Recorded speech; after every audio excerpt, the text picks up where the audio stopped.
আগত লগ পোৱা নাই, আগতে মোৰ ওচৰত আহিছিল, আমি একে দলতে আছিলোঁ। এতিয়া আমাৰ দলত তেওঁ নাই। ওচৰতে মিটিং মাতি পেলাই মানুহখিনিক অহা বাধা দিছিলে, মানুহে তেওঁক নুসুধিলে, তেওঁক মানুহে লগ এৰিছে। তেওঁ তেতিয়া ইম্প্ৰেশ্যন এটা দিছিল যে তেওঁ মন্ত্ৰী পাব। এতিয়া মন্ত্ৰীটো নাপালে, চন্ত্ৰীও নাপালে তেওঁ। এতিয়া শুনিলোঁ কিবা চিণ্ডিকেট নে কি সেইবিলাকৰ চিণ্ডিকেট তেওঁৰ চিণ্ডিকেটটোৰ নাম শুনিলে আপোনালোকে উৎসৱ খাই যাব। দুদিন পিছত সকলো কথা কৈ আছোঁ। অকল সেইটো কাৰণে যদি MLA এৰিব লাগে, নীতি আদৰ্শ চব বাদ দিব লাগে, আপুনি ভাবকচোন। আজি আপোনালোকে কৈ আছে, ডাঙৰ ডাঙৰ হৰফেৰে আজি লিখিছে যে বাজেটত চাহ জনগোষ্ঠীলৈ দৰত ৰূপায়ণৰ চিন মোকাবি নাই। কিমান একে হিৰ পৰাই পেলাই মুখ্যমন্ত্ৰী আমি চাহ জনজাতিক অমুক দিছোঁ তমুক দিছোঁ।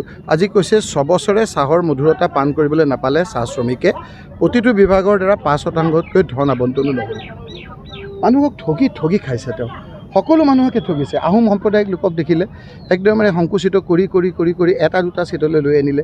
আছিল আগতে 17টা 16টা। আগতে মুখ্যমন্ত্ৰী আছিল আহোম সম্প্ৰদায়ৰ, এজন স্পীকাৰ আছিল, সেই সম্প্ৰদায়টোৰ আজি প্ৰতিনিধি নাইকিয়া কৰি পেলালে। চাহ জনজাতিসকলৰ আগতে 16জন 17জন বিধায়ক আছিল, আজি তেওঁলোকৰ নাই। মৰাণ মটকসকলে ভাবিছিল যে এটা সমষ্টিত আমাৰ অন্ততঃ সংৰক্ষণৰ নহ'লেও সংৰক্ষণ আছিল, সমষ্টিটোকে নাইকিয়া কৰি পেলালে। চুতীয়া সম্প্ৰদায়ে ভাবিছিল যে আমাৰ এটা সমষ্টি আছে, সমষ্টিটোকে নাইকিয়া কৰি পেলালে। কোচ ৰাজবংশীসকলৰ এটা সমষ্টি আছিল, সেই সমষ্টিটো নাইকিয়া কৰি পেলালে। এতিয়া আপোনালোকৰ কথা হ'ল, যেতিয়া যোৰহাটত গৌৰৱ গগৈ ডাঙৰীয়া জিকিলে, যেতিয়া ইয়াৰ মানুহে ডিমৌৰ ৰাইজে ইমান আপোনাৰ ডিলিমিটেশ্যন কৰাৰ পাছতো যেতিয়া ইয়াত বিজেপি হৰুৱালে, একমাত্ৰ চাহাৰা হৈছে এতিয়া বদৰুদ্দিন আজমল ডাঙৰীয়া। বদৰুদ্দিন ইয়াত ৰকিবুল হুছেইনে জিকাইছে বুলি কৈছে, মই ৰকিবুল হুছেইন জিকা নাই। মুখ্যমন্ত্ৰী ডাঙৰীয়াৰ বন্ধু মৌলানা বদৰুদ্দিন আজমল ভাৰতবৰ্ষ নহয় পৃথিৱীৰ ভিতৰত একক সংখ্যক ভোটত হাৰিছে। সেইটো আজি টোপনি নাইকিয়া হৈছে। এইকেইটা দিনত মই চেলেঞ্জ কৰিছোঁ যে 3বাৰকৈ লগ পাইছে। মেমৰ নাম দিবলৈ মুখ্যমন্ত্ৰীক লগ নাপায় আৰু বদৰুদ্দিন আজমল ডাঙৰীয়াক 3বাৰ লগ পাইছে। তেওঁ CCTVত দেখাওক যে তেওঁৰ তাত কেইটাত সোমাইছে, কেইটাত ওলাইছে। স্মাৰক পত্ৰ দিবলৈ 1 মিনিটহে লাগিছে। কি কথা পাতিছে তেওঁ? বদৰুদ্দিন আজমল ডাঙৰীয়াৰ লগত কি কথা পাতিছে? তেওঁতো বিভিন্ন ধৰণেৰে কথা বতৰা কৈ আছে। তেওঁৰ ঘৰৰ ঘাঁহখিনি কোনে ৰুইছে, মই আজি তথ্য সহকাৰে উজনি অসমত কৈছোঁ। তেওঁৰ ঘৰকেইটা কোনে বনাইছে? তেওঁ দেখাত এটা নেদেখাত এটা। মই নাম সৈতে কৈ দিম কোনে বনাইছে তেওঁৰ ঘৰ।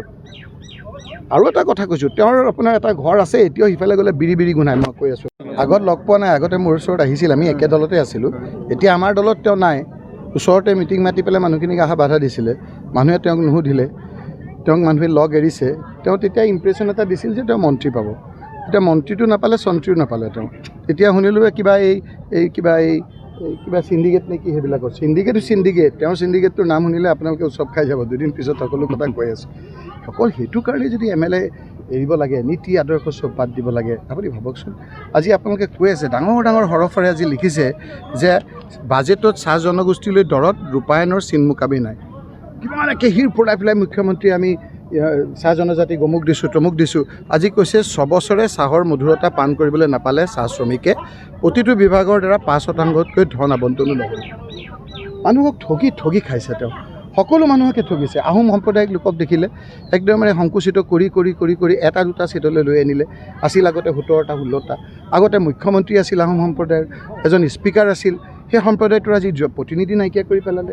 চাহ জনজাতিসকলৰ আগতে 16জন 17জন বিধায়ক আছিল, আজি তেওঁলোকৰ নাই। মৰাণ মটকসকলে ভাবিছিল যে এটা সমষ্টিত আমাৰ অন্ততঃ সংৰক্ষণৰ নহ'লেও সংৰক্ষণ আছিল, সমষ্টিটোকে নাইকিয়া কৰি পেলালে।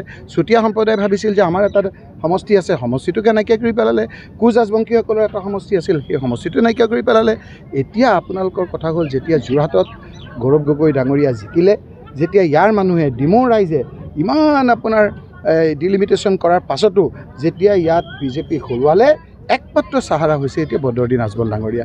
বদৰুদ্দিন ইয়াত ৰকিবুল হুছেইনে জিকাইছে বুলি কৈছে, মই ৰকিবুল হুছেইন জিকা নাই। মুখ্যমন্ত্ৰী ডাঙৰীয়াৰ বন্ধু মৌলানা বদৰুদ্দিন আজমল ভাৰতবৰ্ষ নহয় পৃথিৱীৰ ভিতৰত একক সংখ্যক ভোটত হাৰিছে। সেইটো আজি টোপনি নাইকিয়া হৈছে। এইকেইটা দিনত মই চেলেঞ্জ কৰিছোঁ যে 3বাৰকৈ লগ পাইছে। মেমৰ নাম দিবলৈ মুখ্যমন্ত্ৰীক লগ নাপায় আৰু বদৰুদ্দিন আজমল ডাঙৰীয়াক 3বাৰ লগ পাইছে। তেওঁ CCTVত দেখাওক যে তেওঁৰ তাত কেইটাত সোমাইছে, কেইটাত ওলাইছে। স্মাৰক পত্ৰ দিবলৈ 1 মিনিটহে লাগিছে। কি কথা পাতিছে তেওঁ? বদৰুদ্দিন আজমল ডাঙৰীয়াৰ লগত কি কথা পাতিছে? তেওঁতো বিভিন্ন ধৰণেৰে কথা বতৰা কৈ আছে। তেওঁৰ ঘৰৰ ঘাঁহখিনি কোনে ৰুইছে, মই আজি তথ্য সহকাৰে উজনি অসমত কৈছোঁ। তেওঁৰ ঘৰকেইটা কোনে বনাইছে? তেওঁ দেখাত এটা নেদেখাত এটা। মই নাম সৈতে কৈ দিম কোনে বনাইছে তেওঁৰ ঘৰ। আৰু এটা কথা কৈছোঁ, তেওঁৰ আপোনাৰ এটা ঘৰ আছে, এতিয়াও সিফালে গ'লে বিৰি গোন্ধায়। মই কৈ আছোঁ, যিকোনো খবৰৰ বাবে যোগাযোগ কৰক 70 70901730 অথবা 709017